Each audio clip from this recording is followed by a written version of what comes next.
Welcome to hell, motherfucker!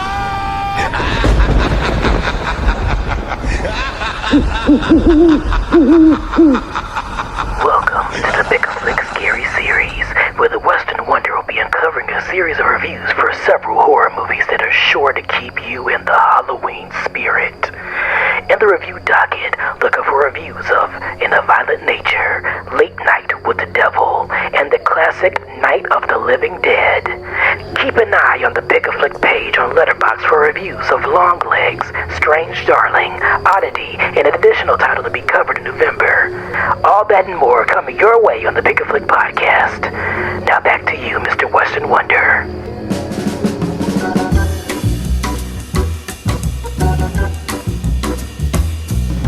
Welcome back to the Western Wonder Show, where we bring you movies with punch and insightful thoughts. And of course, these thoughts come from one man and one only. Now without further ado, please give a big welcome to our Master of Ceremonies, your host, the Western Wonder. Thank you. You're too kind, really. Thank you. Alright, settle down. Thank you all for coming into the Western Wonder Show once again. As you know, I am your host with the most, but think of me as your 21st century version of Arsenio Hall, albeit with less guests and more talk about movies. And today I've got an interesting horror movie that blends found footage themes with supernatural elements, and it comes from sibling filmmakers Kane and Cameron Carnes from Australia. The movie's title is Late Night with the Devil, and I start off this review by briefly touching on the story of this immersive tale. The movie centers on a man named Jack Delroy, played by David Dastmalchian, who hosts an acclaimed talk show on the ubiquitous UBC network.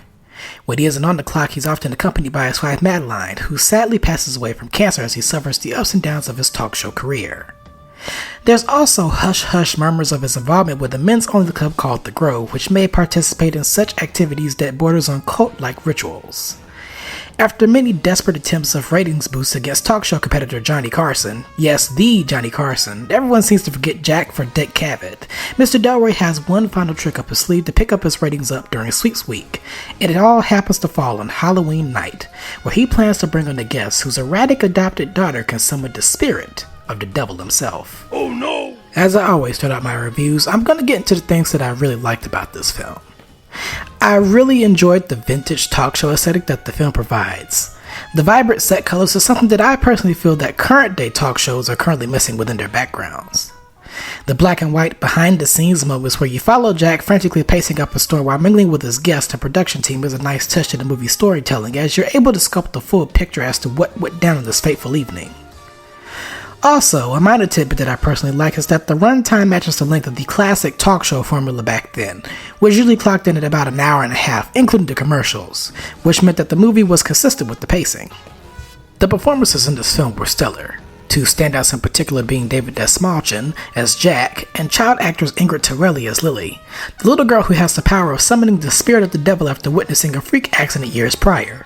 In regards to Dastmalchian, whose only previous reference that I had to have seen him in was as the 2021 version of Suicide Squad, and one of the 500 actors that was attached to Oppenheimer, he's great as the lead here, playing up this facade of being a normal, everyday, I can relate to you, simple-minded viewer kind of guy. But it turns out that Optimus Prime and those other Transformers were right when they said that there was more than meets the eye with these kinds of people. In regards to child actress Ingrid Torelli as Lily, she plays crazy very well. The way that she's able to perfectly time when the cameras are facing her whilst keeping conversation with the host gets eerie as the show progresses, and the possession scene is played as chaotically as one would expect. The film also boasts a variety of interesting supporting characters, including Ian Bliss as the snippy, skeptical guest Carmichael Haig, Faisal Bazzi as the erratic psychic guest who goes under the one-word moniker name of Christo, and Ryan Alteri as Gus, the Ed McMahon to Jack Delroy as Johnny Carson, all of whom have some terrific scenes in here. Bonus points for them as, with the exception of Dastmalchian, they're all Australian actors doing pristine American accents. Doggone foreigners and their talent strikes again. The horror elements really are handed down to the visual aspect, which is pretty spooky or at times just outright disgusting in itself. Beetlejuice would have had 300 takes for how the worms are depicted in here. When there are tropes that have been seen before, and while some of the tropes that come in the movie work for me while others didn't, the crew still really does a great job of putting their own spin on these familiar elements. The found footage element was unique enough, but I personally wish they could have expounded on that more, as well as the jump scares, which aren't too many here. While there are plenty of positives, there's usually negatives, and two pieces of the film slashes points for me a bit. Well, 2.5 negatives. The half being that this movie has over 1.5 minutes of nothing but studio intros and logos, so keep that in mind going into this. I never thought I'd get to live and see this Family Guy cutaway happen in real time, but here we are. Alright, let's see what you got, Fox. Oh, I bet that's a sea monster. Oh, that's not the movie. Yeah, I think I heard of them. Here we go, movie! Well, now that seems intentionally misleading.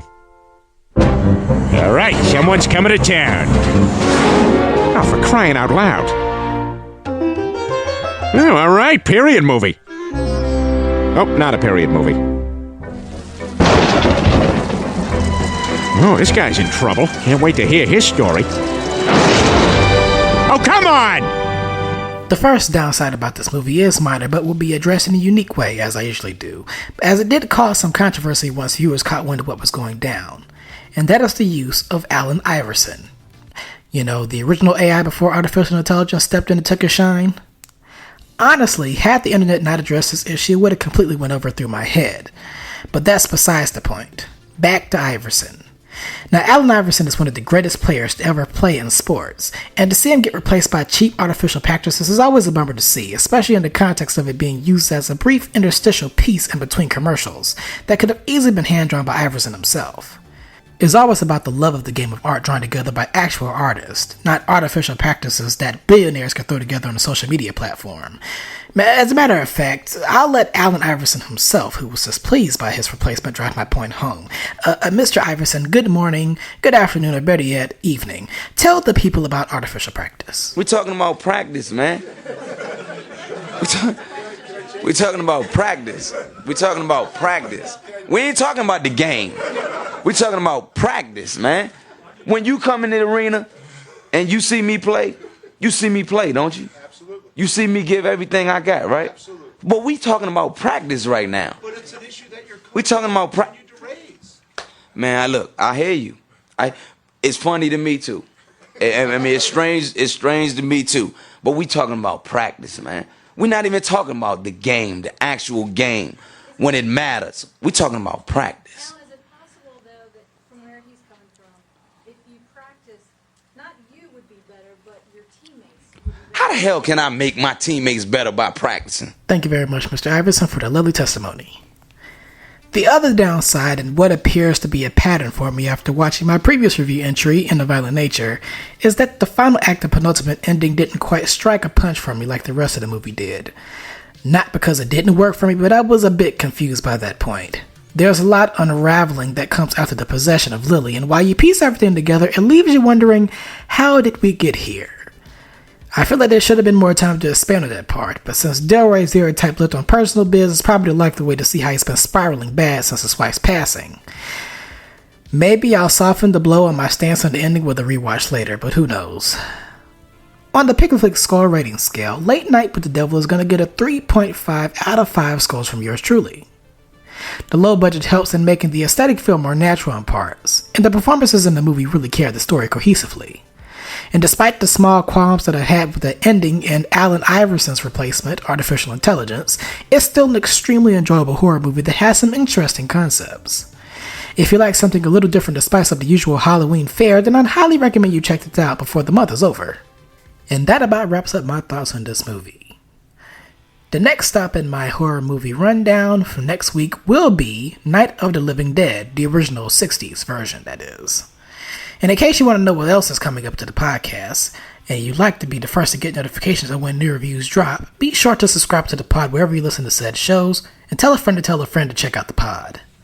Also, if you want to follow the show on social media, we can be found on Twitter, Instagram, and TikTok under the username handle Pic-a-Flic Pod. That is PICAFLICPOD. And if review logging is your thing, then you may be familiar with the service Letterboxd, where you can also find non-audio exclusive reviews I do under the aforementioned Pic-a-Flic Pod username. In fact, I actually recently put out a mini review for an interesting horror film titled Oddity, which features Brian May's doppelganger from the Queen biopic Bohemian Rhapsody, Gwillem Lee. So check it out if you're feeling like a champion. Once again, thank you all for tuning in to yet another review, and I hope you check out the next one. But until then, this is the Western Wonder, and I'm signing out. Peace. Bye, have a great time. Hey Mark, I was listening to Paramore the other day, and it really made me think about the amygdala and the limbic system. You just made those words up, didn't you? What, Paramore? We're the Nevermind the Music podcast, where one musician And one psychologist talk songwriting and the mind, one song at a time. We'll hear everything from Green Day and Outkast To Stevie Wonder and Dua Lipa. and we mostly try to stay on topic. Except for when we don't want to. Never mind the music, wherever you get your podcasts.